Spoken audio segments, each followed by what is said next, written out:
I froze in my tracks when I saw them. 20 HOA members spread out across my pasture like it was their own personal resort. Picture this: picnic blankets everywhere, champagne bottles sweating in the sun, Bluetooth speakers blasting bubblegum pop, and smack in the middle of it all, her, Karen, the self-proclaimed queen of the neighborhood, waving at me with that infuriating, smug little grin, hollering, "It's Community Day, farmer. Don't mind us." Oh, I mind it all right. Because that community meadow they were trampling, that was my private property. 40 acres of hard-won farmland, every inch of it earned in sweat and busted knuckles. They just rolled through my gates. No knock, no call, not even a note. I felt my blood boil under the noon sun as one of them had the nerve to toss a beer can right into my feed trough.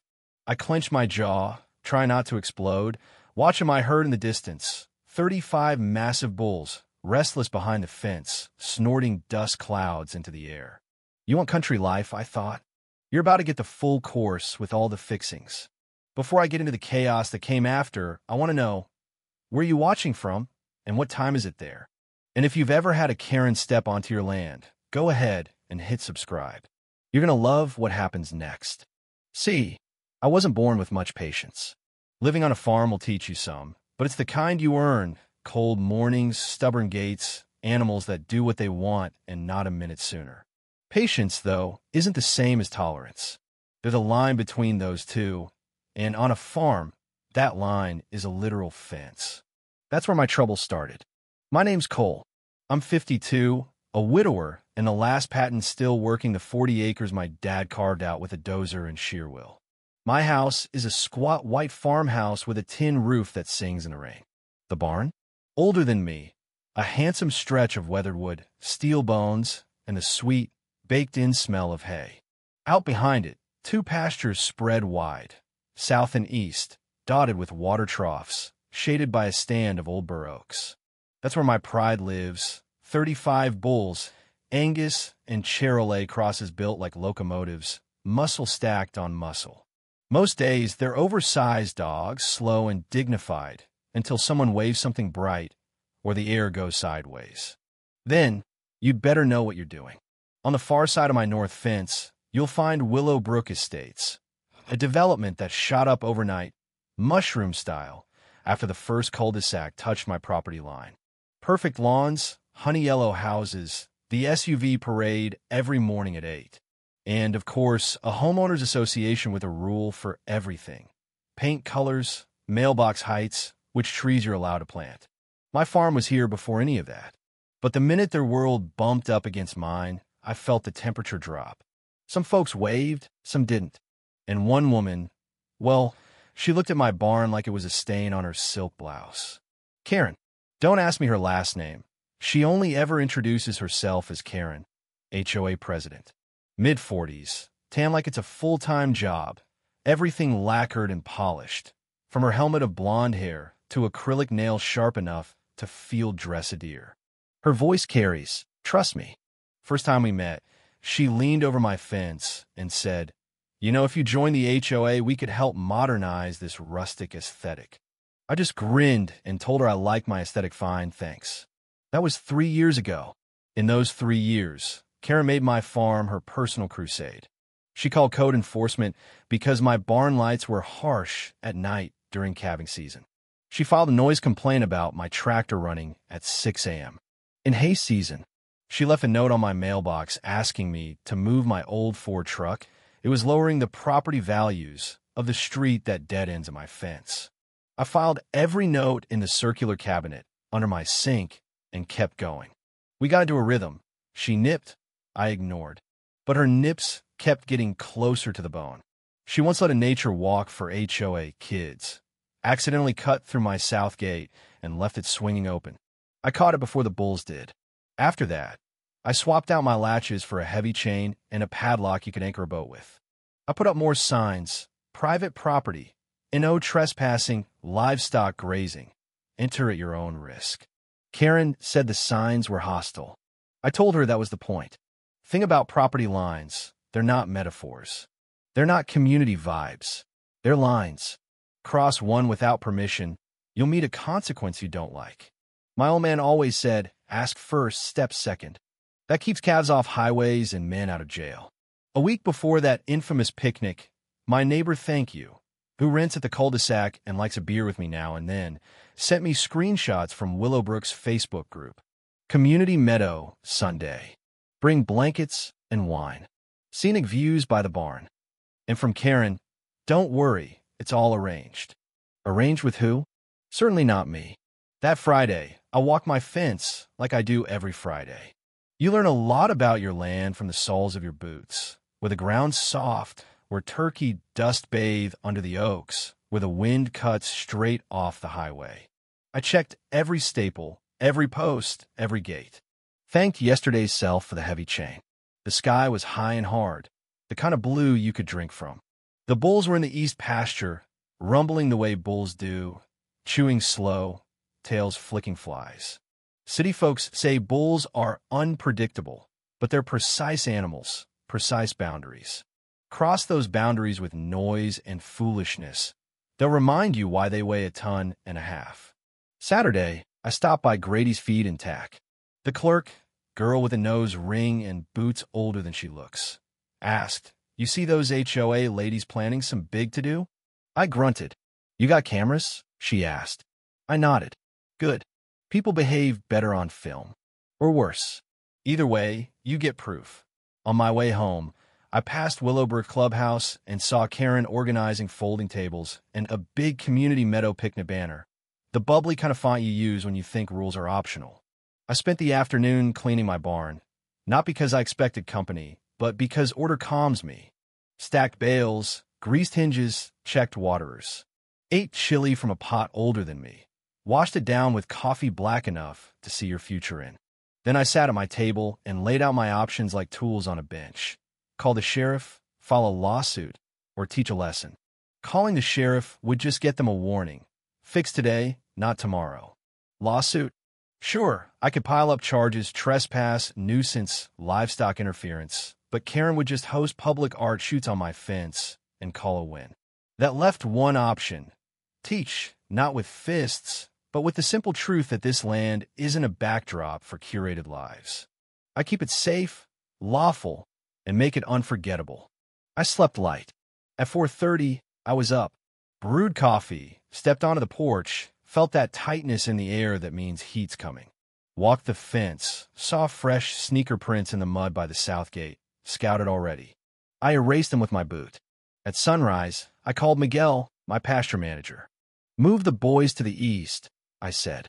By 8, the herd was lined up behind the east fence, heads down, shoulder to shoulder like a fensive lineman. I double-checked the gates, mounted 2 trail cams, one in the oak above the east path, one tucked in the hay shed. Redundant angles. If it came to court, there'd be no he said, she said. Only facts. By 10, the pop music started. Thank You texted. They're bringing a bubble machine and a DJ. Not kidding. I changed my shirt, wiped my boots, leaned on the porch post, watching. When the first SUV nosed up to the cul-de-sac fence, I felt steady, not angry, not anymore. It wasn't revenge. It was correction, a boundary reasserting itself. At 10:42, Karen appeared. White sundress, big hat, clipboard, megaphone, of course. She flashed a pageant smile. Welcome to our community meadow. People clapped, kids tumbled, blankets unfurled. Behind the east fence, 35 bulls raised their heads as one. Hold the line, boys, I said softly. I watched them file through the gap where they'd push my fence. I don't forget violations. I file them. Karen tipped her hat at me, mouthing, try and stop me. I didn't plan to stop her. I planned to let her stop herself. By noon, the sun sat above the oaks, a burning coin. The smell of cut grass mixed with perfume and grilled sausages drifted across the pasture. Karen and her little crew were turning my land into their country club. 20 of them, maybe more, parked in a neat row against my fence, blocking my service road. A white tent with gold streamers, kids waving bright ribbons, someone blasting Taylor Swift like it was Coachella. Karen in the center, sun hat so big it needed its own zip code, megaphone in hand, shouting, "Welcome everyone to Willowbrook's first annual community meadow picnic." The crowd cheered. Thank you all for supporting our harmonious neighborhood. I nearly choked on my coffee. Harmonious. That's one way to say trespassing. I walked the long way around through the south gate. The bulls watched me pass, a few snorting from the noise. Afternoon, folks, I called out. Mind telling me what you're doing on my pasture? Karen smiled, sweet as poison. Oh, Cole, just enjoying the sunshine. It's Community Spirit Day. Didn't you get the notice? You mean the one you posted about my land? She sipped her drink, pretending not to hear. Technically, this borders Willowbrook property. It's open space, right? We thought you wouldn't mind. Except it's fenced, I said, with a padlock you cut. A few people froze mid-bite. Others laughed nervously. Come on, buddy, a guy mumbled. It's just a picnic. On private land, I said. That's trespassing. Karen rolled her eyes. No one's getting hurt. We're appreciating your farm, giving it visibility. Visibility? I repeated, like the way your guest just dumped plastic cups into my cattle trough. Karen blinked, then turned to the group. All right, everyone, let's move a bit further from Farmer Cole's precious water. The crowd laughed. My hand twitched, but I kept it in my pocket. I pulled out my phone and started recording. Just so we're clear, you're all here without permission. Karen smirked. Record all you want, cowboy. It's public land. Oh, sweetheart, I said. Check your maps before you use legal terms. That's when a kid ran through the shallow creek, separating the picnic from the bull's pasture. The bulls lifted their heads, tails twitching. They weren't angry yet, but they were aware. Bulls don't like confusion, and they really don't like shrieking kids waving red balloons. Karen, I said, you're upset at my animals. You need to go. Oh, they're fine, she waved it off. Harmless, really. Besides, it's fenced, right? For now, I replied quietly. Then I walked back toward my porch, camera still rolling. Back in my office, I uploaded the video to my HOA evidence, trespassing folder, then checked my security cams. Every angle of their chaos was captured perfectly. Karen twirling, kids climbing my fences, trash piling up. My anger wasn't sharp anymore. It was quiet, cold, and heavy. When Miguel stopped by, I showed him the footage. He just chuckled. They really think they can do that? They just did, I said. What are you going to do? I looked out at the bulls. Let them hang themselves with their own rope. That night, I barely slept. Every time I closed my eyes, I saw Karen's smug grin. By morning, I had a plan. Not yelling, not lawsuits, not even the sheriff. Not yet. Just let nature take care of what arrogance started. I tightened every lock but one, the north gate, the one Karen's group had used. Left it cracked open, wide enough for a few curious bulls if the need arose. Filled the troughs near the east pasture, right by the picnic spot, so the herd would drift over. Karen's people wanted a rural experience. They were about to get it. That afternoon, Karen's latest HOA post went up, a photo collage from the picnic. The caption, a successful community event. Huge thanks to Farmer Cole for letting us use his land again. Again, that word did it. The comments were even worse. Make it annual. Can't believe he's so chill. I wasn't chill. I was calculating. Next weekend, I made sure the welcome committee was ready. 35 muscular, territorial, 1,000-pound bulls. No patience for uninvited guests. I called Miguel, told him to keep the boys close to the east fence next weekend. Expecting company? He asked. Unfortunately, I said, yes. But I'm not serving drinks. Sure enough, they came back, bigger, louder, dumber than before. Karen, last to arrive, stepping out of her Mercedes like a movie star, hollering, "Good morning, neighbors." I smiled. Not the polite kind, the slow, dangerous kind you give when you know a lesson's about to be taught. The picnic began, balloons, banners, bounce house, the works. But today, Karen would learn why farmers build fences. When the sun hit high, I walked out, unlocked the north gate, and gave a sharp whistle. 35 bulls turned, hooves churning the dirt. Karen froze, her megaphone dropping. "Are they coming this way?" she yelled. I just stepped back, calm as you please. The crowd screamed. Chaos. Adults grabbing kids, tripping over blankets, wine glasses flying, someone diving into the bounce house. Karen tried to rattle the gate. Wouldn't budge. "Open the gate. Open it," she screamed. The bulls stopped short, snorting, dust swirling around their feet. They didn't touch anyone, just delivered the message. This land is not yours. When it was over, I swung the gate open. After you, I said to Karen, who was red-faced, covered in mud, trembling with rage. You'll pay for this, she spat. You terrified children. I tilted my head. You mean trespassers? She jabbed her finger at me. I'm calling the police. This is assault. I shrugged.